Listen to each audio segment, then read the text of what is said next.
Hey, it's Ryan Seacrest. Life comes at you fast, which is why it's important to find some time to relax. A little you time. Enter Chumba Casino. With no download required, you can jump on anytime, anywhere for the chance to redeem some serious prizes. So treat yourself with Chumba Casino and play over 100 online casino-style games, all for free. Go to ChumbaCasino.com to collect your free welcome bonus. Sponsored by Chumba Casino. No purchase necessary. VGW Group. Void where prohibited by law. 18 plus. Terms and conditions apply. Cinesmack contains spoilers of the spoiling type. If you don't want your spoilers spoiled, please turn back now. Otherwise, enjoy the show! Gentlemen, let's broaden our minds. Lawrence?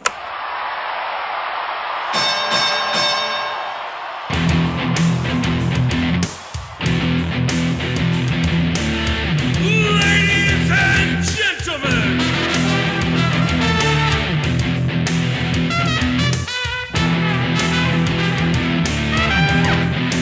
Welcome to the main event! This is Cinesmack! And the winner is...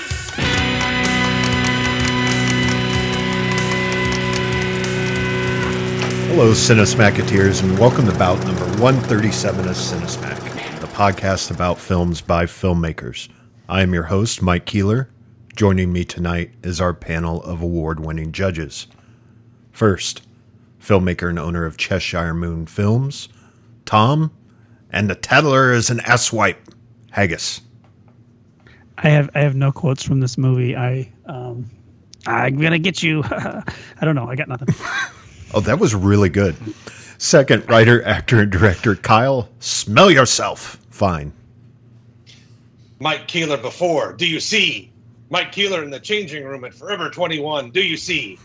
Mike Keeler in a bikini top and Daisy Dukes, do you see? Mike Keeler being led away by security, do you see? Shit, that was good. That was good. Third, filmmaker and owner of One Genome Short Productions. I think I'll eat your heart. You know, I'm not quite sure that fava beans are a good side with liver.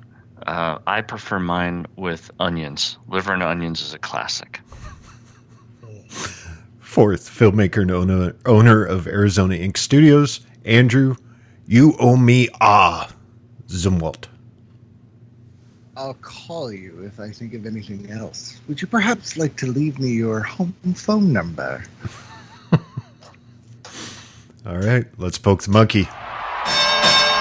Ladies and gentlemen, psychopath profilers and serial killer seekers, welcome to the main event. Tonight, two takes on the same story venture into the mind of a madman. Which mystery will be history? And which whodunit will win? In the first corner, from 1986, written by Thomas Harris and Michael Mann, directed by Michael Mann, starring William Peterson, Joan Allen, and Brian Cox. Manhunter! In the second quarter from 2002, written by Thomas Harris and Ted Talley, directed by Brett Ratner, starring Rafe Fiennes, Edward Norton, and Anthony Hopkins. Red Dragon!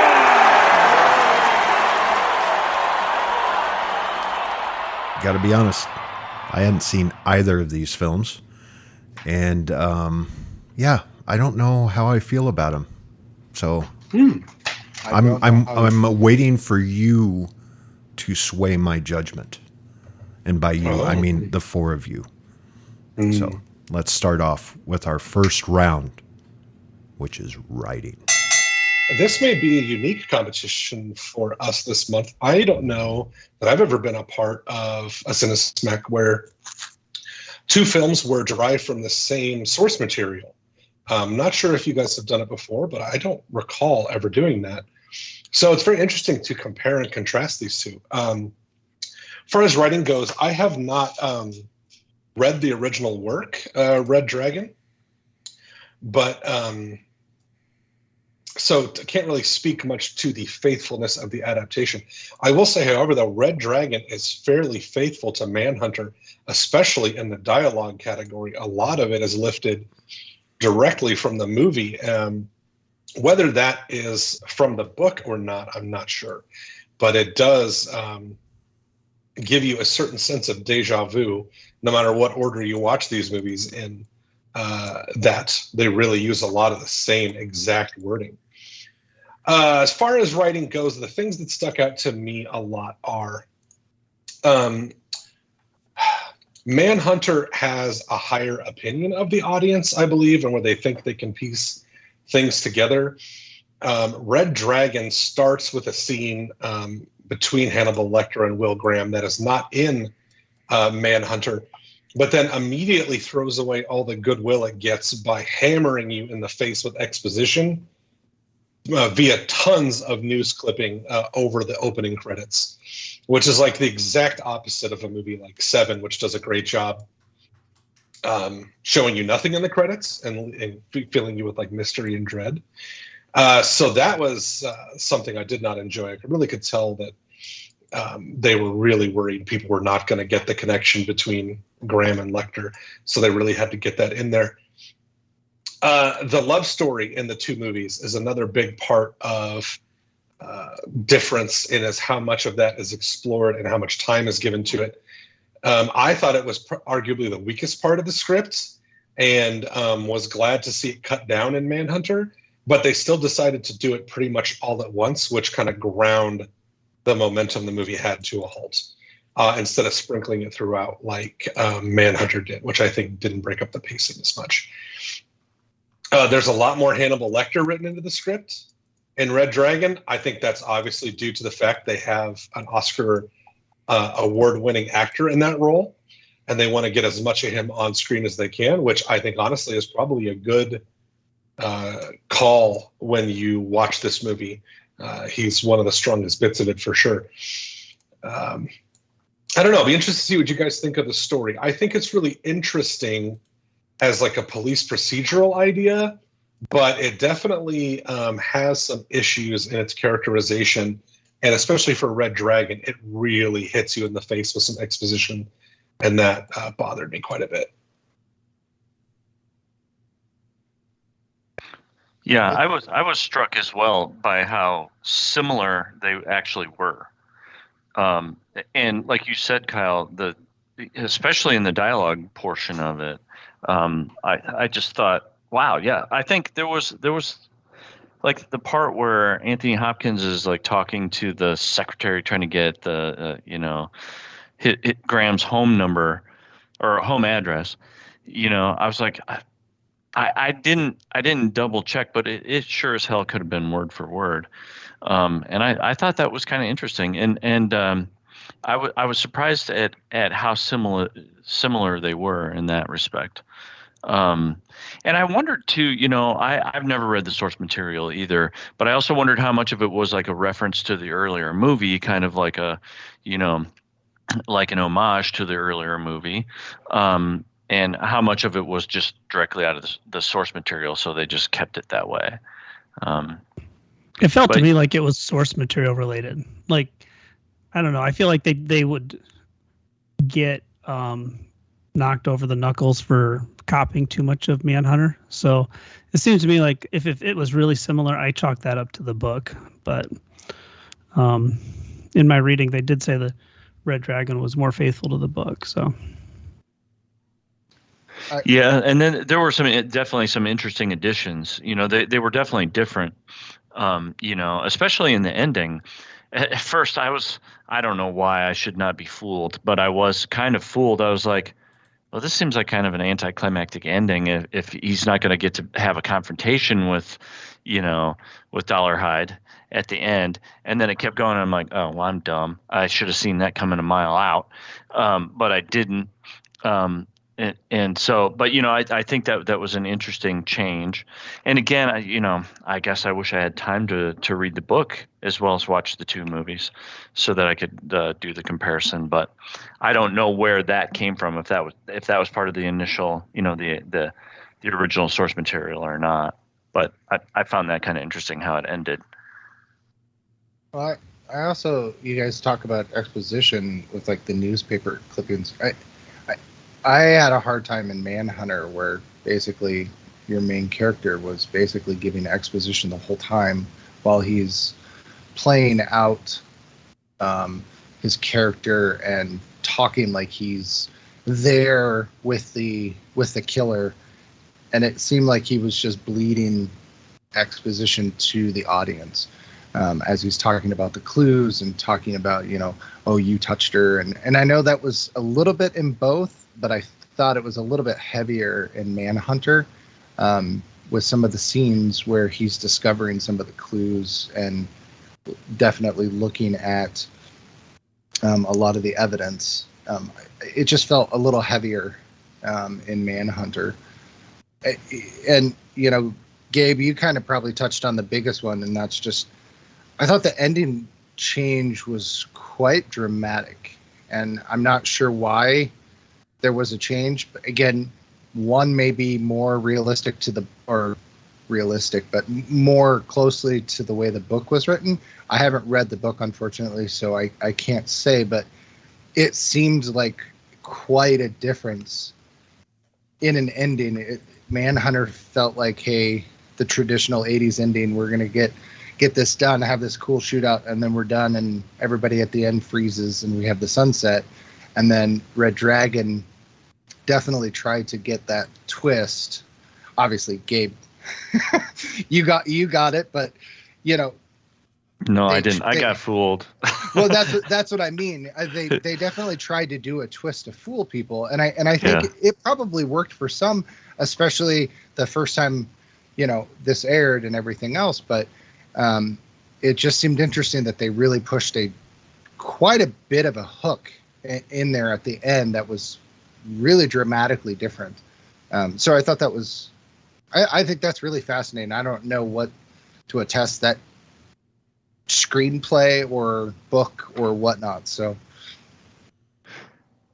yeah, you wonder, is that like a Hollywood change, right? That's like right. A twist ending. It feels more like a blockbuster ending. Yes. It feels than a book ending, because the book ending feels more like we would have this big shootout with the cops, and then finally he kills them and everybody lives happily ever after, and you feel that conclusion, whereas that felt more like, haha, Hollywood's gonna catch ya, Yeah. I mean, and it's definitely built up a little bit more in Red Dragon because the side character of the scummy guy at the photo lab is present more often than in Manhunter. So you kind of can see it tipped a little bit if you're paying attention. It did fool me, but we took a break before the ending, and I think I just kind of forgot when I came back to it. I was like, because I think for all this movie's flaws, and we'll talk about it when we get into acting, Ralph Fiennes is pretty convincing. So I really did believe his struggle, especially because it's presented to you off screen in a way where he doesn't have to pretend. You see a lot of times he's struggling with it when you see like his inside turmoil. So I did buy it. I thought that actually was covered up pretty well.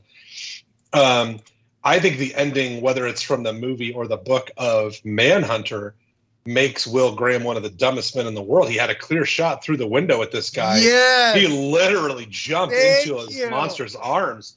And I'm like, come on, bro, shoot that dude. Yeah. But yeah, that was a bit goofy. But and I'm sure Tom will have a lot to say about the editing of that, because Tom does a ton of editing, and I thought that was very interestingly done. Yeah, the Lecter stuff, and I feel like if the dialogue was not sourced from the book, it probably would have been pared down, especially with some other characters. It feels like that might be faithful adaptation. But when you talk about like the word from word stuff, I think Red Dragon realized that one of the strengths was the way Lecter talks and his cadence and things. And you can even see those with Brian Cox and Manhunter, that Anthony Hopkins took a little bit of that on for sure. But I had a whole nother, like idea, but it's completely gone from my brain now. So I think if I talk for long enough, it'll come back. I can't remember. The other odd thing that I didn't like, I felt was weird about the ending was his way of taking away his power when he was holding his son hostage.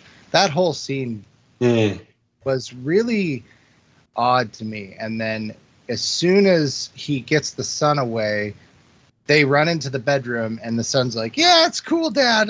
You just said all these terrible things to me and it didn't matter. It was just really like, I know what they were going for, but it felt like it didn't work. Well, and I was kind of waiting for the apology afterward, for him to say, I didn't mean that. Yes. I was waiting for something. But then at some point, I don't know when, but you save that for the wedding toast.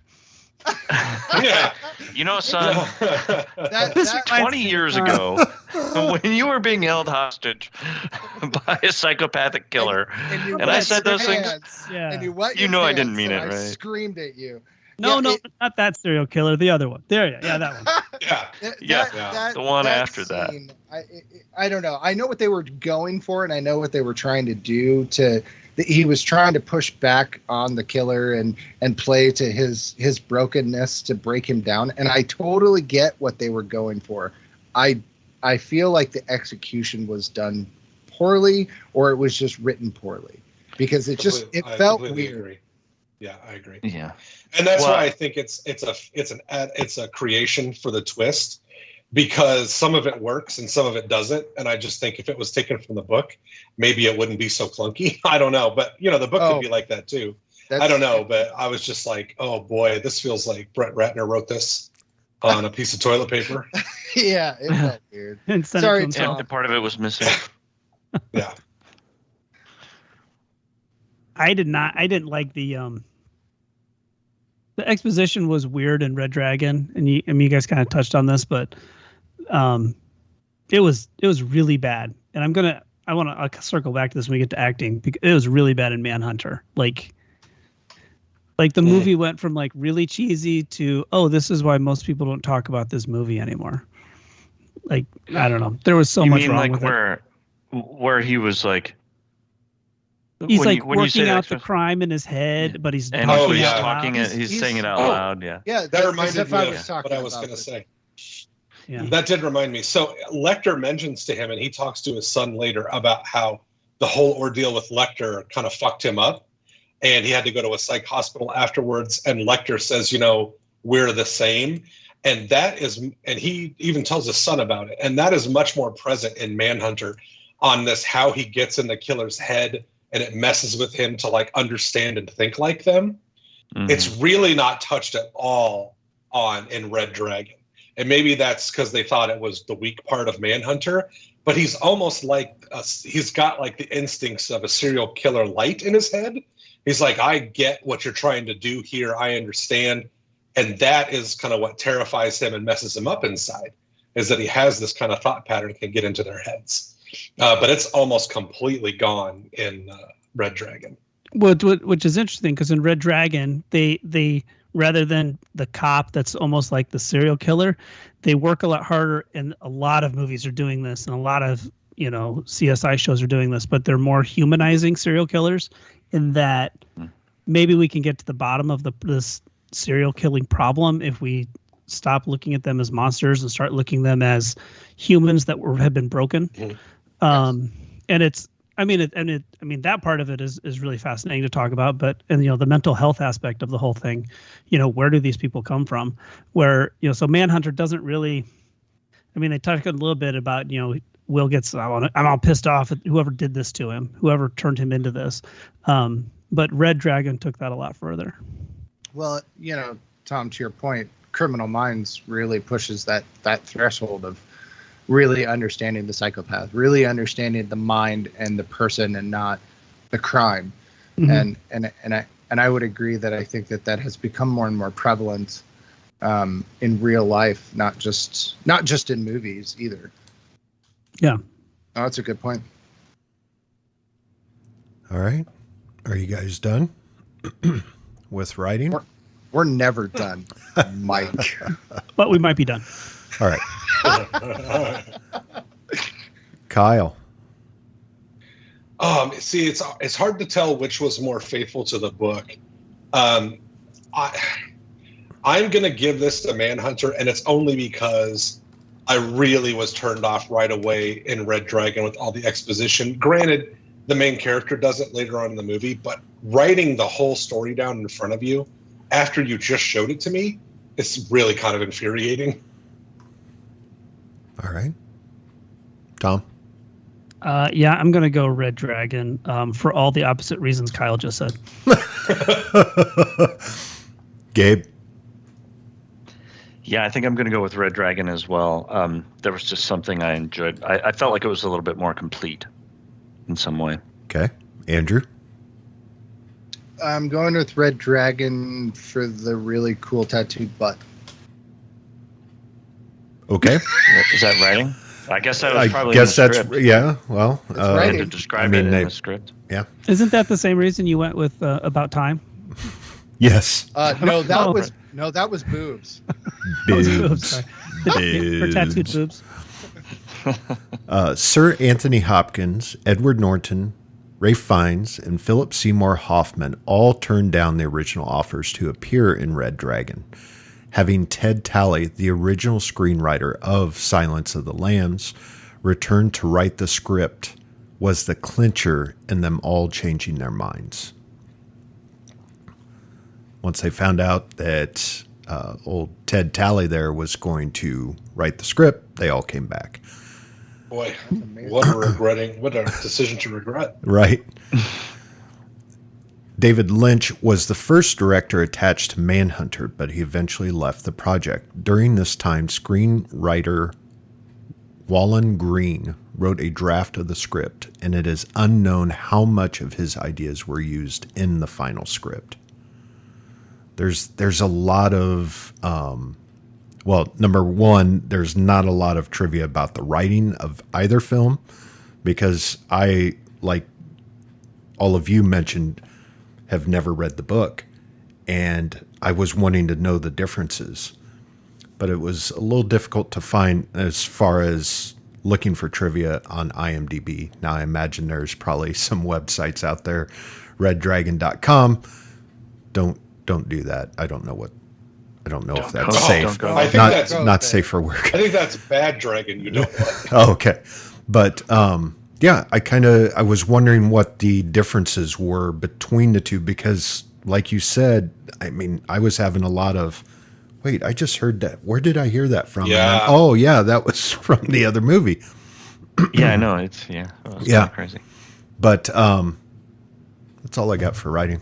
Let's move on to the second round. Yeah, I actually watched them back to back on purpose because gotcha. I wanted to see, because I had never seen Manhunter, so I watched it back to back to see the differences in dialogue and stuff. And I, like we all said, I was surprised. All right, let's move on to our second round, which is acting. Now, if you had told me that, so I didn't know anything about Manhunter going into this, and so I watched it this afternoon. And if you had told me that Joan Allen and Dennis Farina and Brian Cox were in this, I was like, oh, they got a pretty good cast of actors in this one. And those three included, it's some of the worst acting I've ever seen. It's really bad. I mean, the line deliveries are just. So here in Iowa right now, we're in the middle of it's 48-hour film week, the week after, and I'm working on it, and I've been watching a lot of the 40-hour film project films.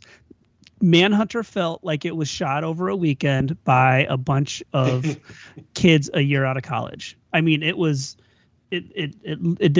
looked bad. I didn't think any of the cinematography was very good, but the acting especially was so stilted, and it was just awful. And I was incredibly board, but William Peterson was just the worst. I thought he was absolutely horrible, and I think people agree because we haven't seen him in anything else. So nobody ever goes, "Hey, whatever happened to William Peterson?" It was like, no, he sucks. He's not in stuff. So, so if I'm killed after this episode comes out, somebody check with Will and see what he's up to. I don't know. I just thought the acting was not very good. Red Dragon. So Red Dragon was the third Anthony Hopkins Hannibal movie. I don't really remember how Hannibal, the second one, was received. It seems like sometimes when they do movies, they'll do the first one and then they'll do a second one and they'll try to get adventurous. And then people go, no, Temple of Doom, you went too far. And then they go back to the third one and they kind of bring it back into the fold and try and correct their path. Super Mario did the same thing. The second Super Mario game was wonkers. And then they're like, we need to get back to what the formula. It seems to me that Red Dragon tried to get back to the Silence of the Lambs formula of doing things. But again, I don't remember what the reception was, if that was response to Hannibal not being very good. But I thought, the acting in Red Dragon was definitely more superior. You could chalk that up to the whole, well, in the 80s, people acted differently in the 80s, but, we didn't, in the 1980s, we didn't have a ton of movies and TV shows about serial killers the way we do now. Jesus, there's a lot of them too, isn't there? So that we have more of a knowledge base to work with when we're watching these movies. And I felt like Red Bull. Guess what I just had? A Red Dragon did a better job utilizing that information that we have. And the cast certainly I thought was just more natural. And of course the cast for Red Dragon is just stacked with people. So with tons of award winners and everything else. So I don't know. Yeah. I talked enough. It's a killer's row of actors. It really is in Red Dragon. Yeah. Isn't Manhunter isn't this the crossover movie that crosses over into William Peterson becoming, head of CSI? Like, isn't that just like this is the yes, actual connection? Yes. But I don't really know, people who land CSI, Law and Order, XVU, whatever they are. I just, I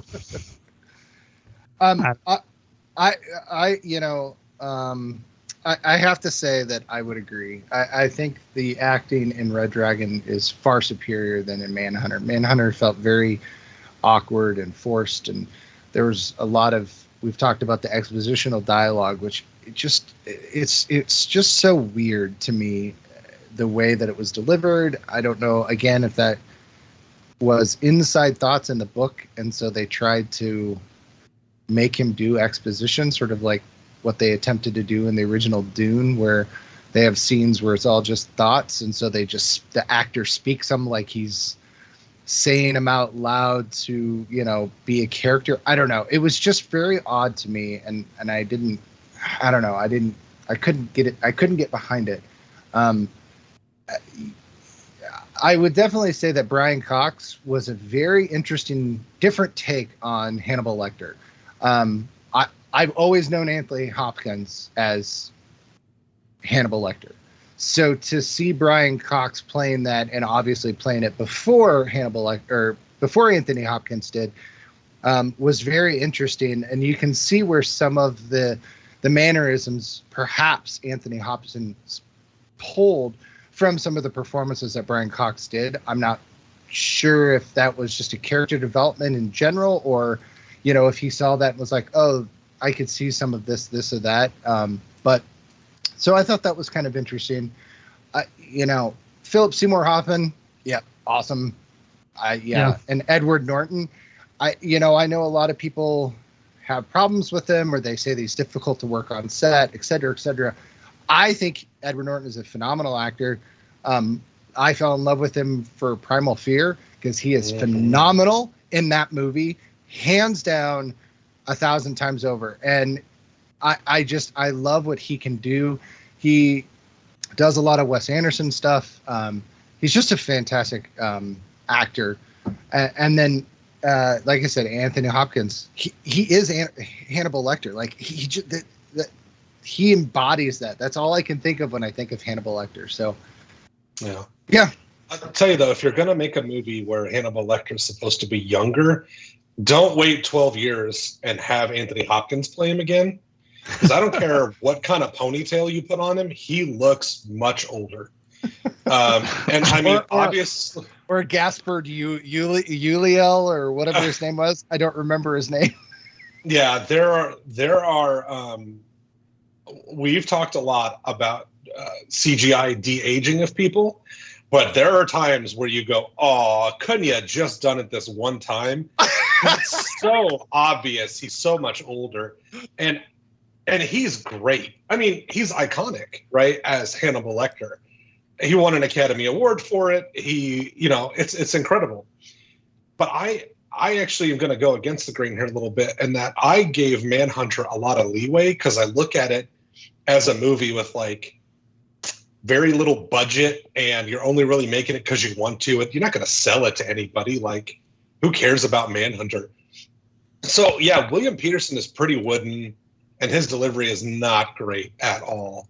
Brian Cox is a good Hannibal Lecter. If Anthony Hopkins never did it, he would have been great in it, in Silence of the Lambs too. He's just a great actor. I was really disappointed in Red Dragon because if you didn't tell me what movie it was and you told me Philip Seymour Hoffman, Ralph Fiennes, Edward Norton, these people are all in this movie, I'd be like, how many Oscars did it win? In 2001. And it's Red Dragon. And I feel like nobody except for maybe Philip Seymour Hoffman really cares that much. I kept feeling like these people are just cashing this paycheck. I just didn't feel anybody really that into it. It just felt like meh. They didn't care. And I could be reading too much into that, but that's how I felt watching it. I don't know. I don't know what you guys think about that, but that's what I got from it. Well, I'm wondering if in this category, if the actor's hair has anything to do with it. I am with Andrew. I like Edward Norton. He's in some of my favorite movies. I like him. But I did not like his hair. Oh, in Red Dragon, there was something about his hair that just did not look natural, and I didn't like it. It kind of impeded his performance to me because I always saw that first. I'm like, nope, don't like the hair. Him and his blonde on top hair is really weird. I don't know if that should be part of this category or like set decoration.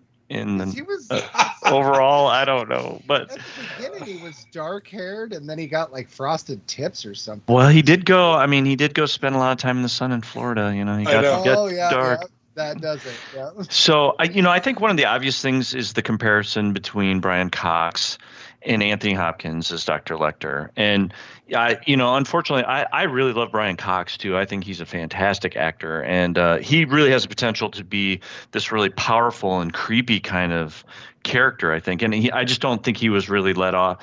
He didn't appear that much in Manhunter.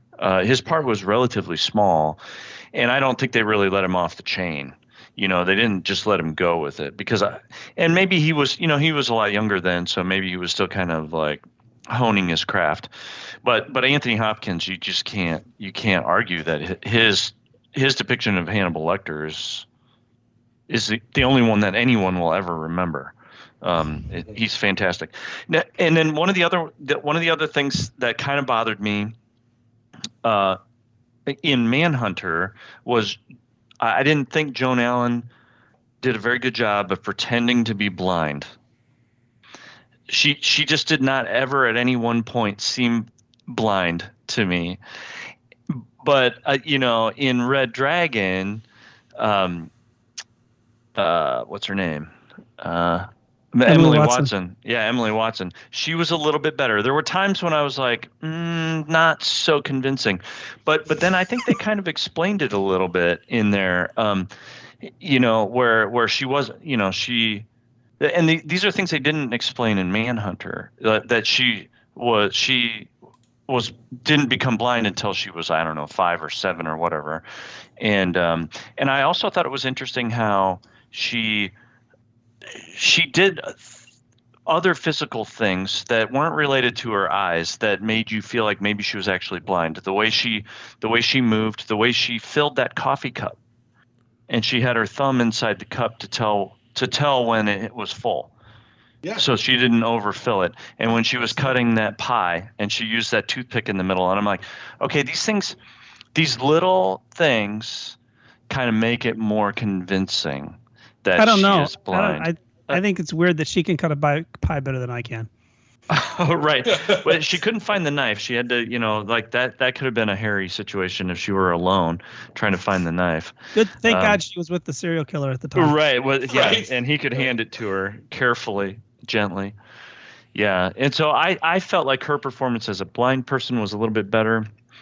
And I think, pun intended, like other people have said, Red Dragon is like a murderer's row of acting talent. I felt like overall, I mean, the acting talent in Red Dragon was superior. I mean, I don't know how you could argue against it. I think for me it was hard to watch. Like I was expecting career performances, like really good performances by these guys, and I just was like, man, it didn't stand out to me as like anyone's best or even their better work. And maybe that's because you got Brett Ratner telling you what to do. And I mean, we can talk about that later, but Sure. I don't know. I think it was more disappointing. Like if you go watch the 95 Bulls and they get blown out, you're like, oh, this is bullshit. Like I wanted to watch them kick the shit out of everybody. So when they don't deliver, it just feels kind of like you're getting let down.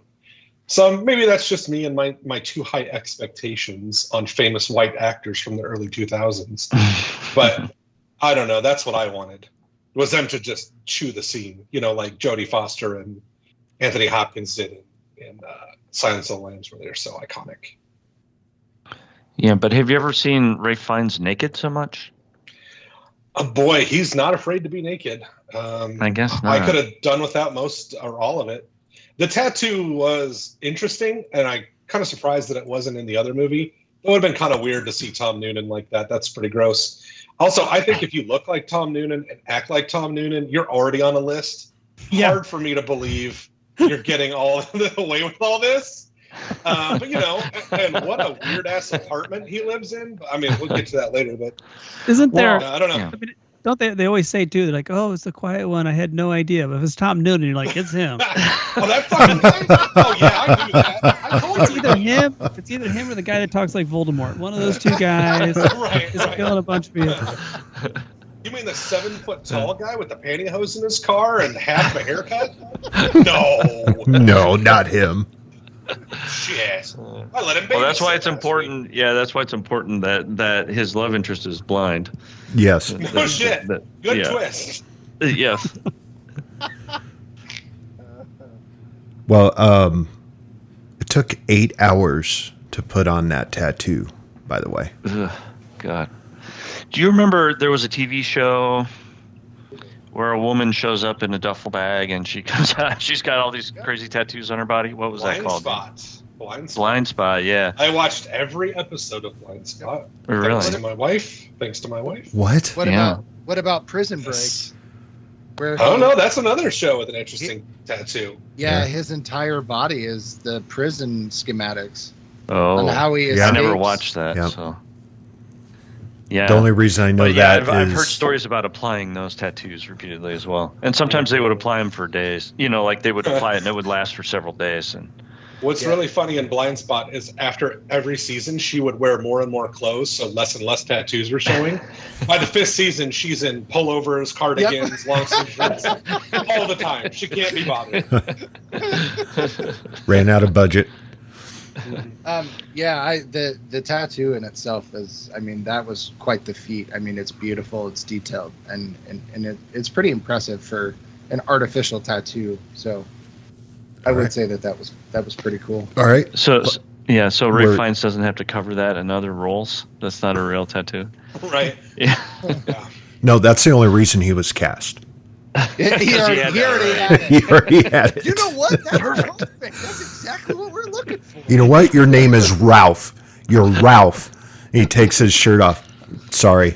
Yep, Rafe. You're definitely Rafe. Yeah. Rafe Dragon. All right, let's put it to a vote. Tom. Red Dragon. Tangled in my cables. Gabe. Yeah, Red Dragon. Andrew. Red Dragon. And Kyle. Yeah, despite my disappointment, I still have to give it to Red Dragon. All right. According to an interview with Brian Cox, the following actors were considered for the role of Dr. Hannibal Lecter in Manhunter: Brian Dennehy, Bruce Dern, John Lithgow, and Mandy Patinkin. Lithgow would have been good. Lithgow, I think, that's would the have only been one good. that I thought. I like Mandy Patinkin, but Lithgow would have been so good. You'd need a different director and someone else playing Will Graham, but Lithgow is so good, he could have gone on and played it 4 or 5 more times. Mm-hmm. Absolutely. Yeah, I think Lithgow was the only one I thought might actually be able to pull that off. I totally Brian agree Dennehy? with that. No. No, Dennehy, no. John Lithgow plays a crazy serial killer in the Dexter series, and it is one of the creepiest seasons on the entire show because of John Lithgow. Ah. He plays a psycho, and he does it really well. Sir Anthony Hopkins showed up on the set during one of his days off just so he could watch Philip Seymour Hoffman work. The two actors shared no scenes in the movie. I'd show up to watch Philip Seymour Hoffman act. Man. He was amazing. Yep. Such a shame. Yeah. So it really is a shame he's Absolutely. It is. All right. Third round. Directing. Yeah, this will be an interesting round. Well, I think with Manhunter, Michael Mann has actually, become a decent director. I like some of his stuff. He's made some good movies along the way. I'm not sure Manhunter is his strongest piece, although I liked it more than I thought I would. It wasn't terrible. I think there's some things I want to get into in the next category about it, but I think we often talk about cinematography in this category. Is that right? Is this the right venue for that? Yeah, I was actually Tom mentioned that the cinematography was terrible, but I was actually struck at how good the cinematography was in Manhunter at times. There were times where there were good shots, but it was really inconsistent. It wasn't always that good, and there were times when it was a little bit the focus was off or the composition wasn't that great.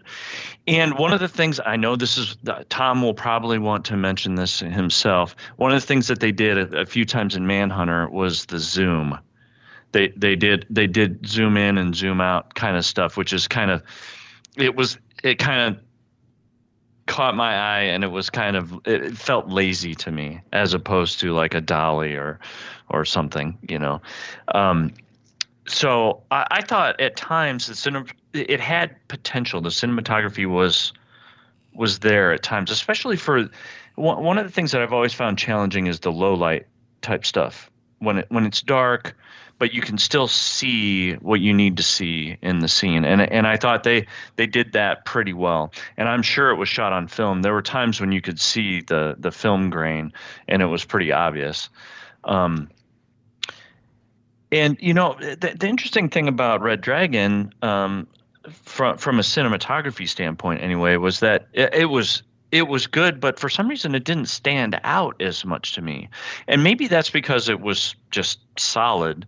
It was good cinematography, but I wasn't like, oh wow, that I've never seen that before, or that looks really cool, or whatever. I mean, it was good though. And I don't know, Brett Ratner. I'm sure you guys will have a lot of opinions about him. I thought that when I realized it was him who directed it, I'm like, really? He did that, because all the Rush Hour movies and that kind of stuff. I'm like, I don't know. It just doesn't seem like his forte necessarily, but I thought it was pretty well put together. I know you guys had some problems with the exposition and the montages with all the newspaper clippings and all that kind of stuff, but I thought it was pretty solid from a pacing standpoint.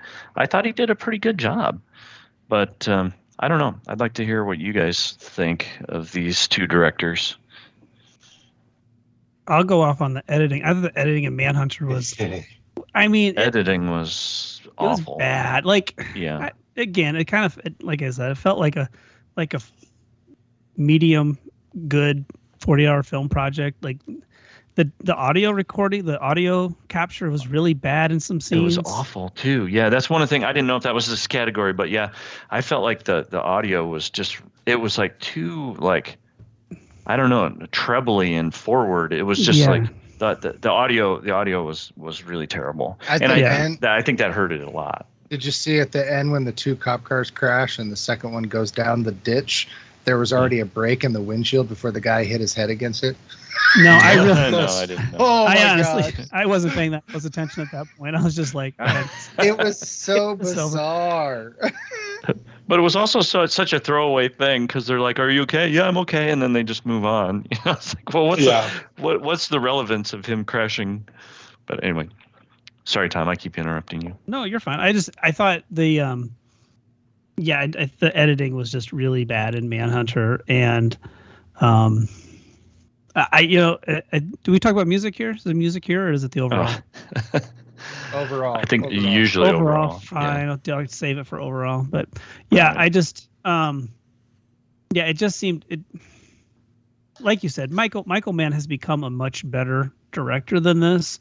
Heat is classic. What's the Tom Cruise one? Collateral. Yeah. Collateral's so great. Yeah, I like Collateral.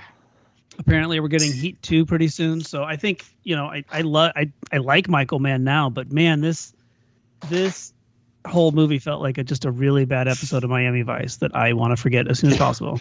It was a little rough. I don't think you're too wrong saying it's someone right out of film school. Like, this is Michael Mann's first big directing job, and it feels like all the things he did in avant-garde cinema or the French new wave of light and whatever class he took, he really tries to get it on the screen. So there's a lot of style he's trying to get across in Manhunter. And Manhunter I actually saw before Red Dragon, saw years and years and years ago, was on a list of like the prettiest, most colorful, interesting movies you can see. And then I watched it again, and I was kind of like, no, not really.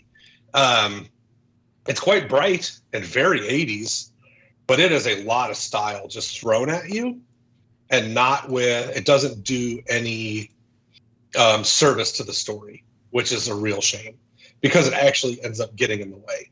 The movie it reminded me of, and I mentioned this while I was watching it, was another 2000s movie called Drive, where it's just all these like neons and bright colors, and it's supposed to invoke this mood. But Drive follows, but Drive follows it up with actually having like interesting things happen in it, and Manhunter doesn't as much. But it's just a movie that's so much trying to get its style across to you, and I think it gets in the way. Red Dragon, probably one of Brett Ratner's best movies, but I would say, I mean, what's the best baseball team that ever played? Like one of the early Yankee teams. I mean, if you put me in charge of their dugout, they'd still win 80 games, 90 games, right? So Brett Ratner can't fuck up things this bad. So, that's why Red Dragon ends up being as good as it is, because the talent is crazy on the screen, and Brett Ratner can't ruin everything.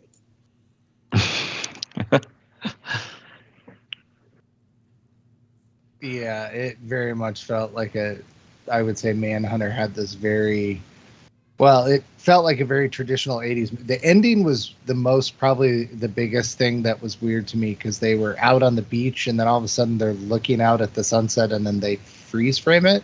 Oh yeah, For like 10 minutes. And I was like, so 80s. And so I was like, okay, so then it slowly is going to fade out. Nope, it's the entire credits are over these guys' credits. And we're going to have white text. It was so bizarre. But, even like the shootout was just, at the very end, was very, over the top 80s. And, we have to give a little bit of credit because things have changed since then.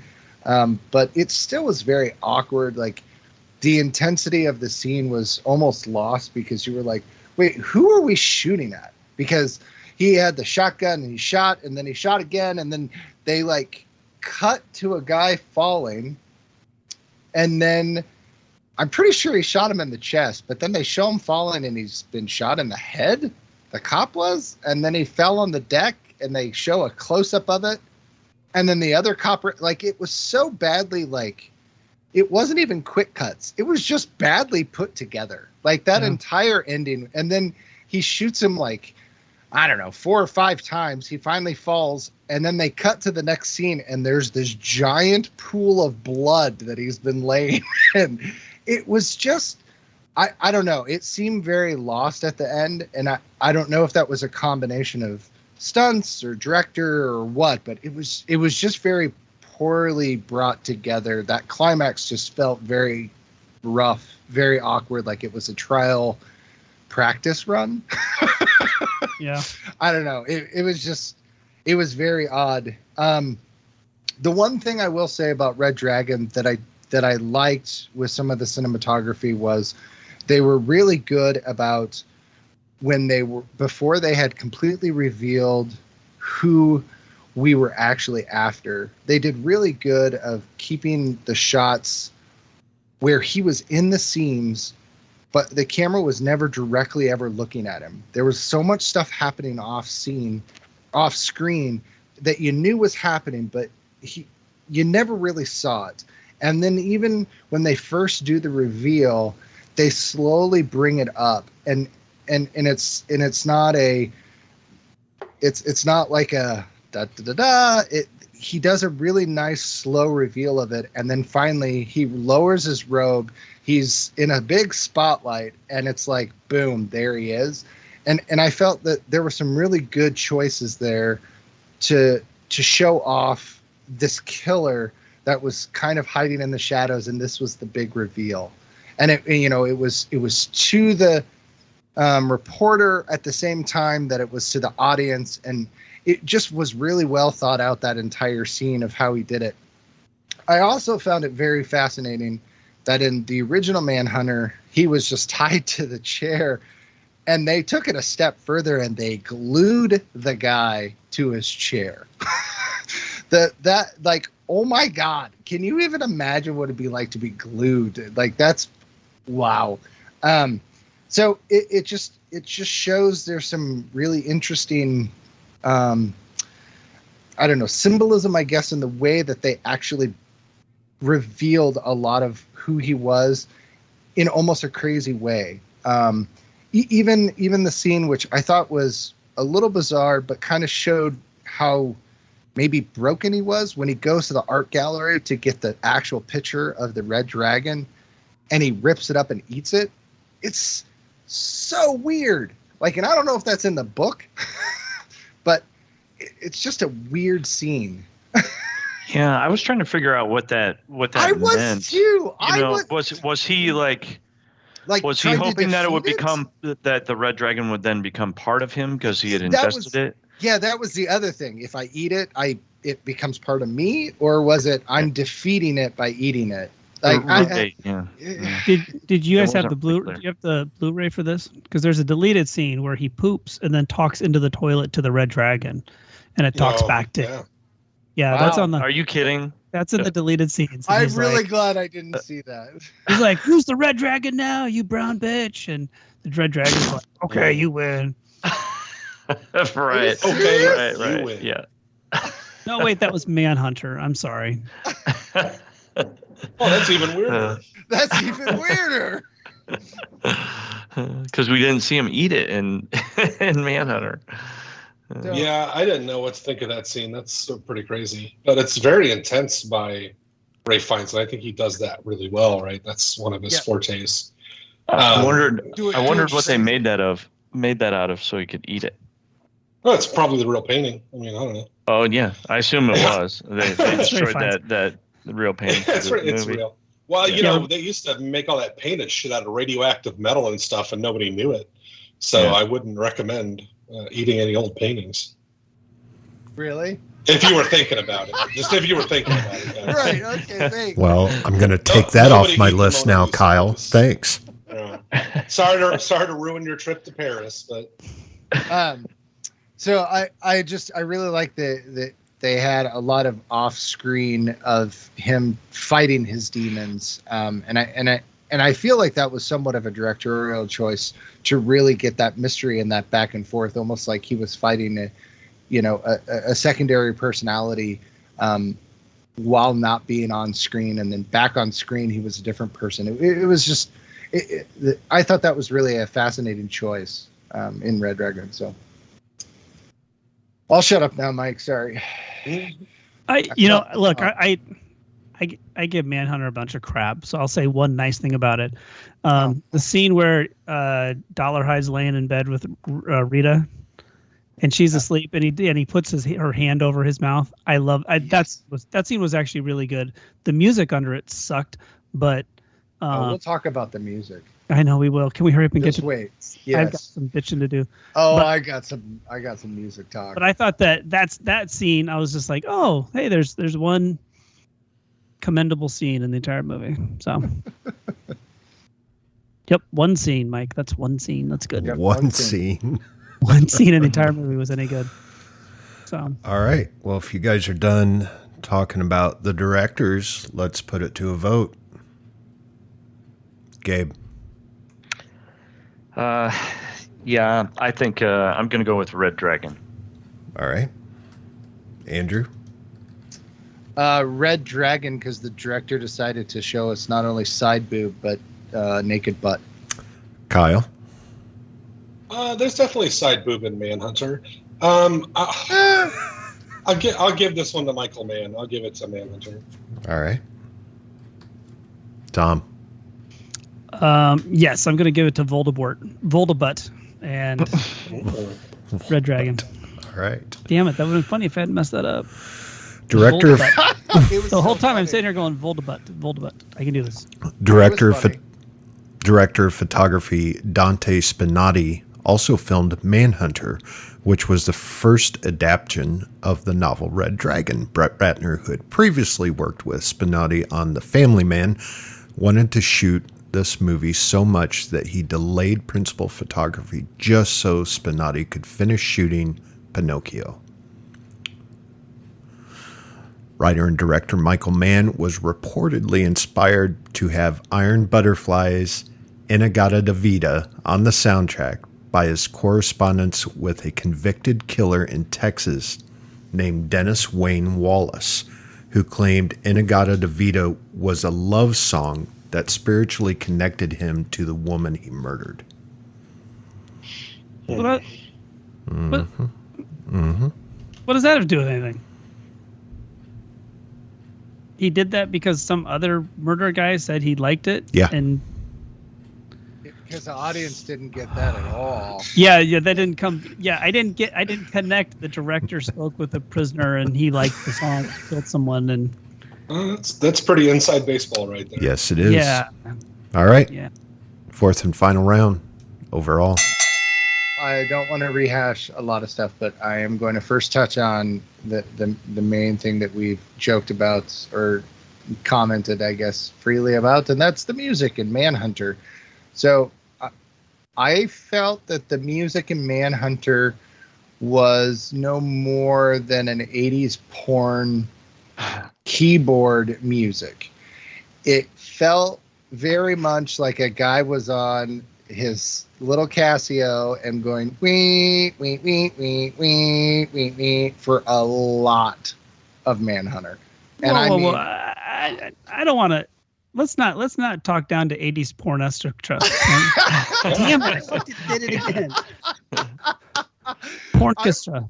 It was. Maybe they spent all their budget on Inagata Vida because I think that was the only song which made no connection, obviously, that we just said, to any part of what was actually going on, except it was Inagata Vida. So yeah. To be honest, with Red Dragon, I can't say that anything jumped directly out at me when it comes to music for it, but it wasn't noticeable to where I was like, oh my God, like, did they really just sit down at a Casio or like, it was just really weird. Yeah, and I wonder if that was just kind of the style of the time too, because it reminded me a little bit of the first Terminator movie. For some reason, and the music in the first Terminator was kind of the same kind of, like we've got these cool things now, we've got these cool synthesizers, and we can do this cool futuristic sounding music, and so we're going to use that. Obviously, I think it was pulled off better in the first Terminator. Although if you went back and revisited it, you might be like, oh, that sounds kind of cheesy, but yeah. But yeah, the music in Manhunter, it stood out in a bad way. I would definitely say that one of the things that we talk about in overall is rewatchability. I have seen Red Dragon multiple times, so this is not my first. I wouldn't say that I would never watch it again, but I wouldn't turn it off. Manhunter, I don't know if I'd ever watch it again. Like it was, and I'd never seen it before. I knew about it, but I had never actually seen it. But it's not one that I would ever probably throw back on and be like, yeah, that was fun. Let's do that again. Yeah. So there you go. I mean, we've talked about so much stuff. I don't want to just go over it again. So it's like,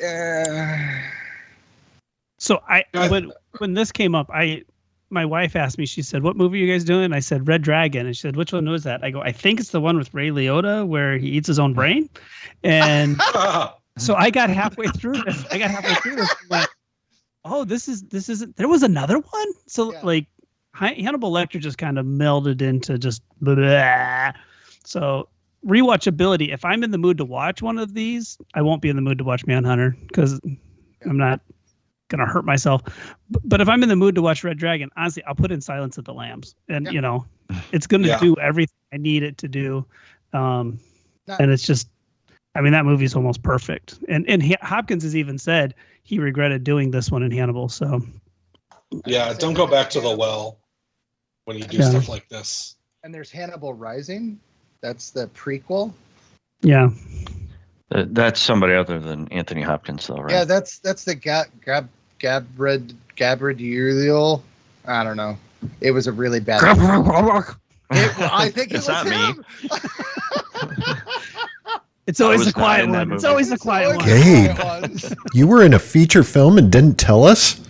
Well, it was kind of like Kevin Spacey in Seven. They didn't want to give it away. Oh, gotcha. Yeah. Oh, Seven's such a better movie than either of these. Thanks for reminding me. I know. If it hadn't been recommended before, I wanted that to be my recommendation because I don't watch a lot of movies in this vein. But Seven would be my recommendation if we hadn't already done that. And plus, we're kind of talking about it. Has anybody watched the Hannibal TV show? I've heard it's really good, but I have not watched it. And I'm interested because while we're talking, the last 6 episodes of the series is the Red Dragon story. So I'm almost kind of part interested in pulling it out and just kind of pulling out the episode and whipping it out and seeing what it's all about. Yeah. Whip it out. What are we talking about here? What podcast is this? I mean, I did start this round off with 80s porn music, so maybe. This is fair. Hey, you know what? Don't badmouth 80s porn music. It introduced me to the classics. It was my gateway to classical music. That's cool. Oh, that's Bolero. Got it. All right. Oh my You God. want to watch some porn with some Beethoven and Tchaikovsky in the background? Yeah. That might be the Yeah. best quote ever. Is porn music was my gateway to classical music. It's pretty good. You should go to the symphony and tell the conductor that. Oh, Like, I'm so glad I'm here. Would they do one of those like live showings where they like play the orchestra with the like Philharmonic and show a movie up on the screen? Oh yeah, Yeah. And now the London Philharmonic presents Debbie Does Dallas. Debbie Does Dallas. Yeah. Do Lizzie Borden's Working Girls. Stop this. Uh, Yeah, music in Manhunter is awful, grating, and glad we left the 80s behind when we did. Literally, Danny Elfman is the only good thing to come out of the 80s, I think, just because he did the Simpsons theme. Oh boy, yeah, everything about the music and score and everything is just completely forgettable. And Dragon has like no place in the movie whatsoever. And maybe that's good if you want kind of a dark, brooding film and stuff, but it should have something. Both movies suffer from pacing problems, and we've talked at length about the exposition problems. There definitely is not enough Hannibal Lecter in the movie. He's almost given a cameo role, which is weird for a character who's never been seen before. You generally don't do that. Like, you bring him back for a cameo role in like the 5th Hannibal movie or whatever, where he's just there for one scene. You don't do it in the first movie, and you're trying to introduce like the evil mastermind of Hannibal Lecter to the world. It's a very strange decision. I did like how they Red Dragon opened with that scene with Will and Hannibal Lecter, as opposed to the conversation in the coffee aisle at the grocery store. Like, oh, where the background changes 3/4 of the way? yeah, Did you geez. see that? Yeah, Standing like, in front of cereal. And they're just in like front of corn. Red Dragon's like, you know what? I don't think we're going to do this scene in a grocery store. I think we're actually going to, we might actually just show it because we're a movie. And that's what movies do, is show stuff. We'll have lots of exposition too. We'll show them get captured. It'll be all right. Yeah. Oh boy. Yep, it's I'm gonna have. Are you guys done? The lambs. Are you guys done with overall? Yeah, I think we've all petered out here. Yeah, overall, all right. That's all I've got to say. Overall, let's go ahead and put it to a vote. Andrew. Red Dragon. Kyle. Do you want a movie that takes a swing and misses, or do you want a movie that has a really good bat and hits a single? I don't know. You know what? I'm gonna give it to Manhunter. Just a dude. Dude. Tom. Oh my God. Whose ego are you stroking right now? Because he's not listening. Michael Bad loves me. He's my best friend. Tom. Red Dragon, for so many reasons. Gabe. Yeah, Red Dragon is a far superior movie. So, just so you guys know, you have swayed my thinking on these films, and I will probably never watch either one again. We were kind of rough on them, but I didn't hate either of them. I didn't hate either one. Surprised. I expected to kind of not like them, but they were okay. I agree with you guys. I'm just like, meh. I expected to be pleasantly surprised by Manhunter, and I was pleasantly underwhelmed. Okay. I only have one piece of trivia for overall. Red Dragon is also the name of a rumored book in the Vatican Library, said to be able to summon the devil, and thus it gives the Pope some of his authority. Oh, all right. So is that going to be a Nicolas Cage movie? Where he goes to find actually, Nicolas Cage was you really considered. Didn't have any trivia tonight, did you? No, Nicolas Cage was actually considered for a part in Red Dragon. That would be weird. Yeah. What part do you know? what part? I would have to find it. I'll look it up while you guys are doing your recommendations. I'm sorry, who was recommended for it? Nicolas Cage. Oh, that was the Emily Watson role then. The blind love interest. Yeah. All right. Shit. It would have won an Oscar. Just so you guys know, I have two recommendations lined up because I have a feeling there are two people here that will probably take both of them. So you need three. Really. Yeah, I actually need three. But Kyle, go ahead. Oh, no, not me first. Not me first. Well, you're first. Oh, for God's sake. Okay, Tom. Okay, no, I got you. Okay, you got it? All right. Wait 1 second. Oh no, I just recommended that. Okay. Sometimes I look at my list of movies I just saw because I keep a list of the movies I see during the year, and I think like, okay, would I recommend this? Would I recommend this? And I actually saw a pretty simple horror film in the theater. They still go in theaters sometimes. And it is a movie with Ethan Hawke and nobody else you know, called The Black Phone, based on a short story or graphic novel done by Joe Hill, who, if you don't know, is the son of Stephen King. Oh. It is a great, for those of us who lived through the 80s, all of us old people, it is very much reminiscent of the stranger panic that went on during the 80s. And don't talk to anybody, you're going to get abducted, that a lot of us dealt with in our age, worrying about that. It has a great feeling of that. It's very, like I said, it's very simple, and that's where its strength is.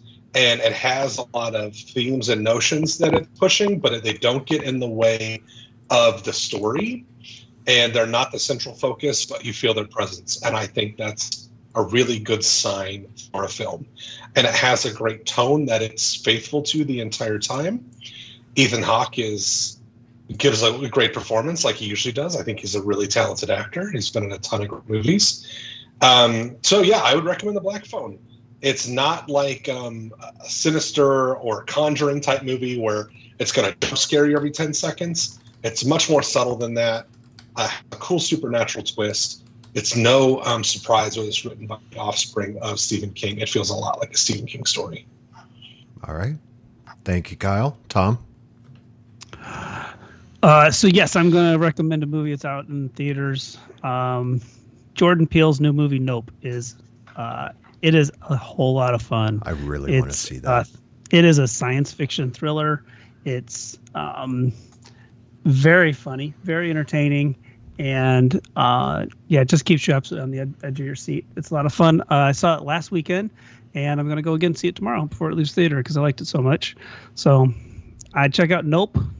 See it on the biggest screen you can because it's a spectacle in so many different ways. All right. Thank you, Tom. Gabe? Well, I'm going to recommend Nobody with Bob Odenkirk in it. It's I don't know. It's kind of a simple shoot 'em up action movie along the lines of John Wick. Which is not all that surprising since it's made by some of the people who are involved with John Wick.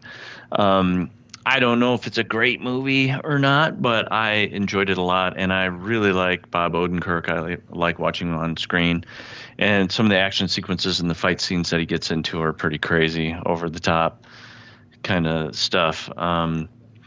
So, yeah, if you just want to turn off your brain for a little bit and watch some fun action, I'd recommend Nobody. All right. It's super fun. Yeah, it is a lot of fun. Lloyd in it. Yes. Andrew?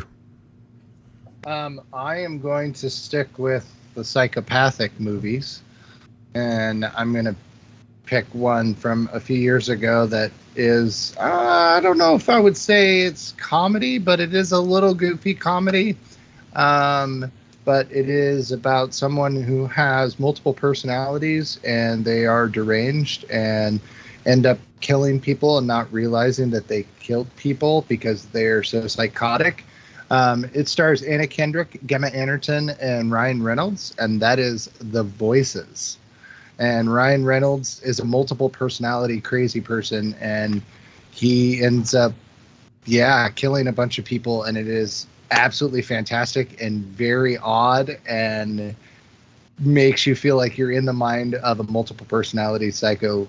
And Ryan Reynolds does voices of all the animals and his pets, and it's really funny. And he has a talking cat and a talking dog, and it's fantastic. All right. Yeah, I had always heard about that one. So you liked that one? Oh my God, it's so good. It's very good. Yeah, I'll have to check it out. I'd heard about it. I'd never seen it. Thank you, Andrew. Sean Penn and Nicolas Cage were considered for the role of Doloride. So Nicolas Cage. Yeah. In Red Dragon? Yes. He might actually be able to pull that one off, maybe. So no one took my two choices for recommendations, but this one's actually a series, and it is based it's set in the 70s when serial killer, like the actual thought of a serial killer was being studied, and apparently someone is being murdered in the living room. But set in the 1970s, two FBI agents are tasked with interviewing serial killers to solve open cases. And, oh my God, I hope this show comes back. I want them to finish it. Jonathan Groff, Holt McCallany, and Anna Torv. And it's called Manhunter. Isn't that a David Fincher thing? It is. Yes, it's it so is. good. It is so good. Yes. That's great, Yeah. Mike. That one Such a good movie. Such a good show. That is absolutely 2 thumbs up on that one. Yeah, I absolutely, I hadn't watched it, and people kept telling me to watch it, and I just binged it. I could not stop watching it. It's so well done. So yeah, check out Mindhunter. All right. Yeah, I'd easily watch another 3 seasons of that show. It's so good. Oh, hands down. Hands down. All right, let's poke the monkey, find out who won. Ladies and gentlemen, may I have your attention, please? Your winner, by decision, is Red Dragon! Yeah. Michael Mann owes me a Coke. He does. He owes you 3 Cokes. This is true. I'm sure I'm the only one who voted for him. Yep. All right. Well, I thought that maybe there would be more votes for Manhunter, but I was not expecting that. I was hoping.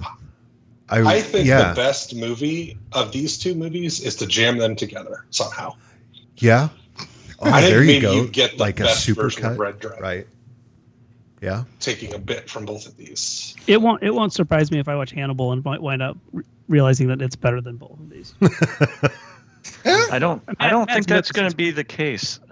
From what I had read about Hannibal, everybody hated it. No, it the TV show, this not series, the movie. The series. Yeah. The series, the TV series. Oh, the TV I series thought you were talking Hannibal, about when that. they do Red Dragon. Yeah, I've heard it's good. Oh, yeah, I'm sorry. The TV Yeah, series is good. that could be true. All right. Well, we would appreciate it if you could leave us a review on whatever podcasting service you use. It helps us reach new listeners. If you like us, tell your friends. If you hate us, tell your enemies. You can contact us at cinesmack@gmail.com. Follow us on Twitter and Facebook. Just search Cinesmack. In September, it's an Old West slobber knocker as the Hateful Eight takes on Tombstone. For Tom, Kyle, Gabe, Andrew, and myself, thanks for listening, and go catch a flick. This has been a test of the Southsider Studios podcast system. This was only a test. If this were a true lack of entertainment, your head would explode. Go to iTunes and subscribe to our feed. Just search Southsider Studios. Ryan Seacrest here. When you have a busy schedule, it's important to maximize your downtime. One of the best ways to do that is by going to ChumbaCasino.com. Chumba Casino has all your favorite social casino games like spin slots, bingo, and solitaire that you can play for free for a chance to redeem some serious prizes. So hop on to ChumbaCasino.com now and live the Chumba life. Sponsored by Chumba Casino. No purchase necessary. VGW Group. Void where prohibited by law. 18 plus terms and conditions apply.